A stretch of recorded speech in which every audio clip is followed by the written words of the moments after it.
Bueno, a ver, es oficialmente la última columna del año, después de la versión fuera de serie que hicimos el lunes ahí en el Pulqui Bar. La verdad que estuvo divertida. Quería tratar de pensar, no tanto como por ahí el lunes hice una columna sobre el 2025 y el 2026 pensando en, digamos, el proceso electoral, el encarcelamiento de Cristina, las luchas políticas que se dieron, por ahí más un balance de plano corto. Sí quería, por ahí, para hoy, hacer un balance de la democracia argentina 2025, digamos, ¿no? O su carencia. O sea, que hay una discusión abierta, por lo menos en Occidente, sobre el deterioro de la democracia, digamos, sí, claro, ¿no? Sobre cuánto funciona o no funciona la democracia en este continente, pero también es una discusión de Europa, del África, de Medio Oriente. Por ahí ya uno, a medida que se va hacia el Oriente, por ahí la discusión cambia. Pero sí hay una discusión sobre en qué situación está la democracia. En la Argentina, digamos, uno podría pensar que la democracia tal como la entendemos es la idea del pacto democrático a partir de 1983. Suelen decir los filósofos, las filósofas, las y los estudiosos de la política, que siempre toda democracia está fundada en algún tipo de exclusión, digamos, ¿no? Un pacto democrático es un pacto entre actores políticos en una sociedad donde, bueno, siempre se deja algo afuera, ¿no?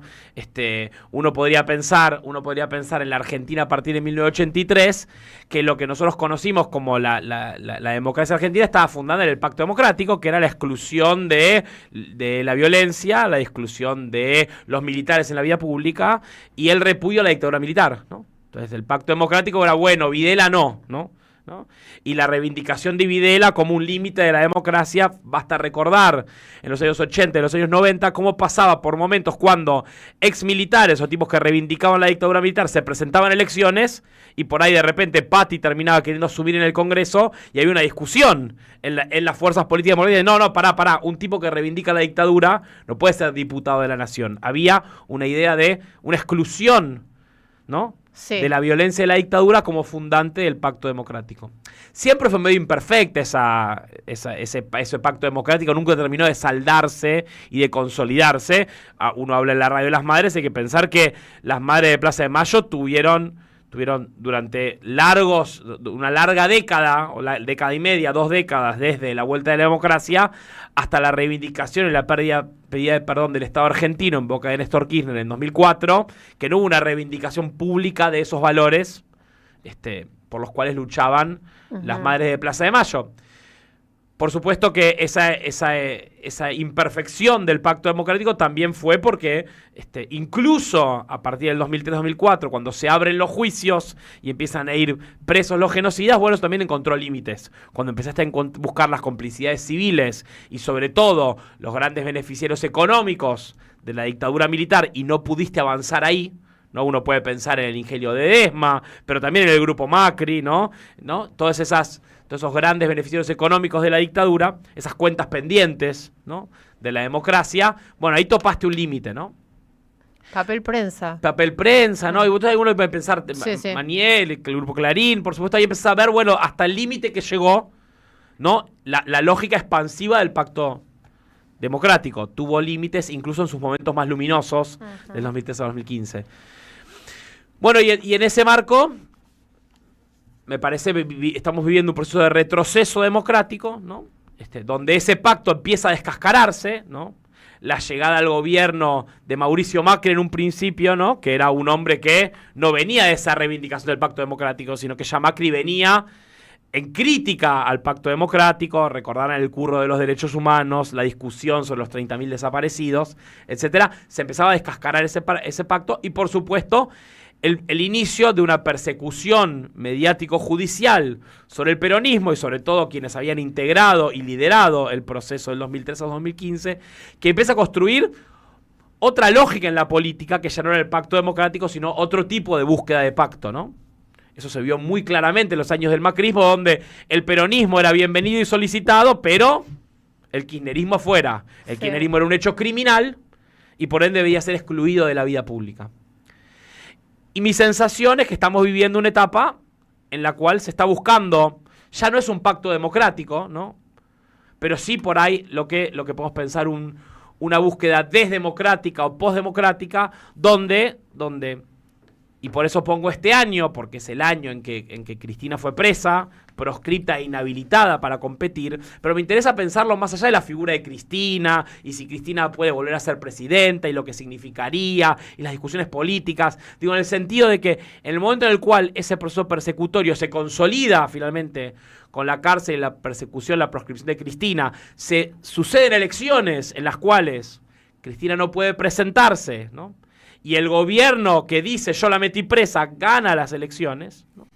En simultáneo la gente deja de votar y en simultáneo pasa algo que lo subrayábamos el lunes en la columna. También lo decía Martín Soria recién en la entrevista que teníamos telefónica sobre lo que pasa en el Senado, que la Argentina tiene 3 leyes: la ley de financiamiento universitario, la ley de emergencia en discapacidad y la ley de emergencia en salud pediátrica, producto de grandes consensos de la mayoría de las fuerzas políticas, votadas por el Congreso, sancionadas, vetadas por el presidente, insistidas con más de 2/3 de ambas cámaras, es decir, según la Constitución, leyes del Congreso que deben ser aprobadas y que sin embargo no se aplican, no sucede, no funciona, ¿no? Entonces, ¿para qué está el Congreso? Para el gobierno diría, yo ya no necesito el Congreso para sancionar leyes, porque las leyes me resbalan, porque se ha demostrado que puedo gobernar sin leyes. El Congreso solo sirve para dar señales al mercado, que finalmente parece que es lo único que importa, ¿no? Porque si votan un capítulo o no votan un capítulo, yo las leyes no las voy a aplicar, porque gobierno en esta lógica donde ya no importa la democracia. Lo único que importa es las señales al mercado. Me interesa pensarlo porque, sin embargo, la gente vota, ¿no? Y entonces estamos en una situación extraña donde parece que la exclusión democrática de la violencia ya no rige. De hecho, Milei, su discurso ha sido horadar ese pacto democrático, ¿no? Aquello que había Macri tan solo enunciado sobre cuestionar los desaparecidos, etcétera. Con Milei ya es casi política de Estado, ¿no? La reivindicación, ni siquiera la recuperación de la teoría de los 2 demonios, sino por momentos casi una glorificación del terrorismo de Estado, una reivindicación por momentos del terrorismo de Estado, una apología que incluso viene empatada con una banalización de la idea del genocidio cuando Milei dice, acá en la Argentina hubo un genocidio, lo hizo Alberto Fernández con la pandemia, ¿no? O sea, el gobierno del Frente de Todos fue un genocidio porque mató a argentinos por dejarlos en sus casas, lo cual parece medio un sinsentido, porque la gente en todo caso estaba en sus casas para no contagiarse, y si no hubiera habido lógicas de restricción, de aislamiento, hubiera habido más muertos. ¿Qué es esta nueva exclusión postdemocrática? Bueno, Cristina presa. La asociación del kirchnerismo, no con la experiencia de 2003-2015, sino con el gobierno de Alberto Fernández, ¿no? Que es eso, el peor gobierno de la historia, que fue genocida, que cometió crímenes de lesa humanidad, ¿no? Cierto desarme de lo que significó el 2001, ¿no? Que eso viene del macrismo. El 2001 ya no es una sociedad que encuentra un límite en un modelo económico, sino que fue una conspiración peronista para voltear el gobierno, ¿viste? Toda esa idea del club del helicóptero. Que no fue la gente en la calle el 2001, sino que fue una conspiración, ¿no? De bloques de poder. Y entonces, bueno, pensar este año, y si uno mira, no sé, hice como un recorridito por algunas noticias que también pasan por debajo del radar, pero que también hablan de las condiciones de la política, ¿no? ¿No? Tiempo argentino. La justicia archivó la pista que vinculaba al diputado Bilman con el ataque a Cristina. Un testigo clave lo escuchó decir: cuando la maten estoy camino a la costa, pero para la justicia eso y el resto de las pruebas no fueron suficientes para seguir investigando un legislador opositor. Geraldo Milman hoy caminando los pasillos del Senado como asesor de Patricia Bullrich, y la investigación de quienes instigaron, planificaron, ¿no? Los autores intelectuales del intento de asesinato de Cristina, hoy ya no se investigan más en la Argentina. De hecho, hubo condena a los autores materiales este año, también sucedió, a Fernando Andrés Sabar Montiel, a Belén Duliarte, y los autores intelectuales quedaron en la nada. Pero no solo lo que respecta a Cristina, sino uno lee los diarios y dice: Julio De Vido, Infobae, Julio De Vido seguirá preso en la cárcel de Seiza, rechazaron su pedido para obtener prisión domiciliaria. El exministro de Planificación había solicitado el beneficio en base a su edad y a distintas enfermedades crónicas que padece. El cuerpo médico forense dictaminó que puede atenderse en el complejo penitenciario. Infobae, Guillermo Moreno lanzó su candidatura presidencial para 2027 pese a la inhabilitación de la Corte. Porque Guillermo Moreno ya no puede ser candidato por el mismo proceso persecutorio. Y después empiezan a aparecer otras cosas, ¿no? La política online. El gobierno cree que tienen que meter a preso a Chiqui Tapia antes de marzo. O sea, el gobierno diciendo: che, en marzo metemos preso al presidente de la AFA, ¿no? Por supuesto que ahí también está, ¿no?, la inhabilitación y la persecución a Amado Vudú, miembro de esta radio, compañero valiosísimo, prócer en vida, que tampoco puede ser candidato a nada en las elecciones porque ya está proscripto de por vida. Y por supuesto Milagros Sala, ¿no?, que sigue presa hace ya miles de días. No se puede, hace 10 años, una década larga con Milagros Sala presa. Y por supuesto habrá oyentes y compañeros que dirán: ¿cómo no lo vimos en ese momento, no? No peleamos lo suficiente por Amado, ¿no?, por Amado, por Milagros Sala, por Julio De Vido, y al final terminamos con Cristina Pérez y Brujita. Y es objetivamente cierto, indiscutible, que esa también es una autocrítica que debe hacerse el campo popular, de que no fue lo suficientemente fuerte, sobre todo cuando gobernamos del 19 al 23, para lograr la libertad de esos presos políticos y el fin a la persecución judicial que necesariamente significaba avanzar contra las mafias judiciales enquistadas en Comodoro Pi. Termino rápido porque Diego Mayo me debe estar queriendo matar. Está entretenido todavía. Bien, ahí apareció y empieza a mirarme con carita. Te decía, hay una discusión sobre la democracia en Occidente, ¿no? Uno de los intelectuales favoritos de Donald Trump, Curtis Yarvin, ¿no?, uno de estos intelectuales de la ultraderecha gobernante, suele decir públicamente que a lo que aspira la ultraderecha ya no es una democracia en la que creen poco por su incompetencia, su incapacidad para resolver problemas. ¿De qué sirve un congreso?, dirán los pensadores de la ultraderecha, si yo ya elijo a alguien que ese gobierne.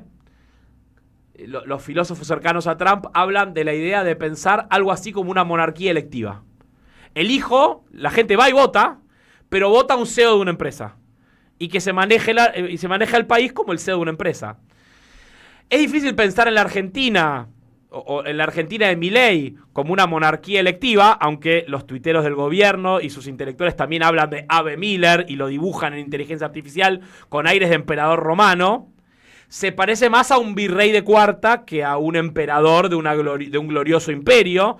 Este año también vimos la manera en la cual la Argentina se subsumió ante el gobierno de los Estados Unidos y como Javier Milei opera de alguna manera como un extraño virrey electo, ¿no?, de la Argentina, para el saqueo de sus bienes comunes naturales, para la pauperización de las condiciones de vida, para la baja de los ingresos, ¿no?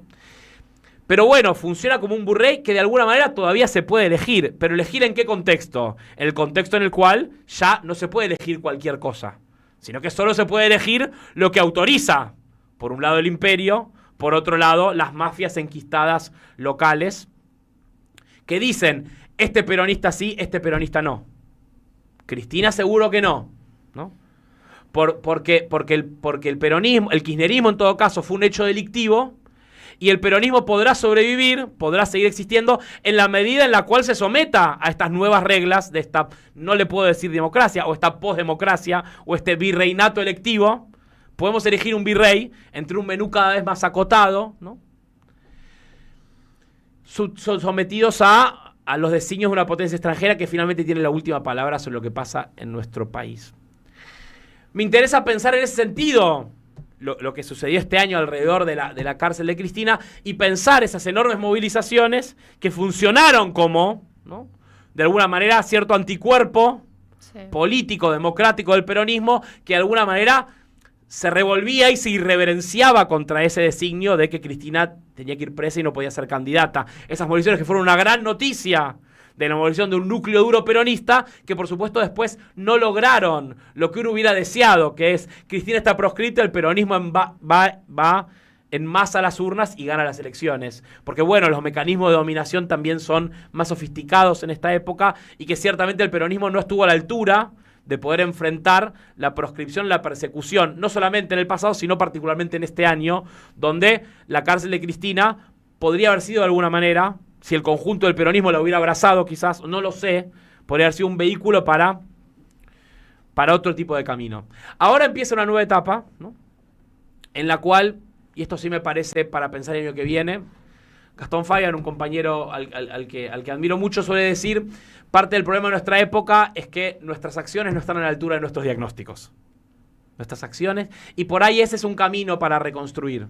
De otra manera, Máximo Kirchner dice, hay que tener acciones más osadas y palabras más medidas, digamos, ¿no? Pero sí me parece que parte del desafío del peronismo y parte del desafío de quienes insistimos en militar, a pesar de que las reglas de la democracia ya no parecen ser las que rigen, sin embargo, persistimos y militamos, tenemos que construir acciones, definiciones y propuestas políticas a la altura de estos diagnósticos. No quiero decretar el fin de la democracia, parece un montón, sí parecería que está puesta en suspenso, ¿no? En un interregno en el que ese pacto democrático que Cristina y Néstor quisieron llevar hasta el final, ¿no? Yendo por los cómplices económicos de la dictadura, ¿no? Haciendo de la memoria y verdad justicia política de Estado. Se llegó hasta un límite y ahí comenzó la contraofensiva, ¿no? Que esta suspensión democrática que estamos viviendo todavía tiene dos elementos que siguen siendo nuestras armas fundamentales. Todavía en la Argentina se puede militar en política. La gente se puede organizar. Eso sigue siendo una posibilidad real, y si sigue viviendo la posibilidad real de organizarse, bueno, todo este escenario sombrío sigue abriendo caminos posibles, y además todavía se puede votar. Bien.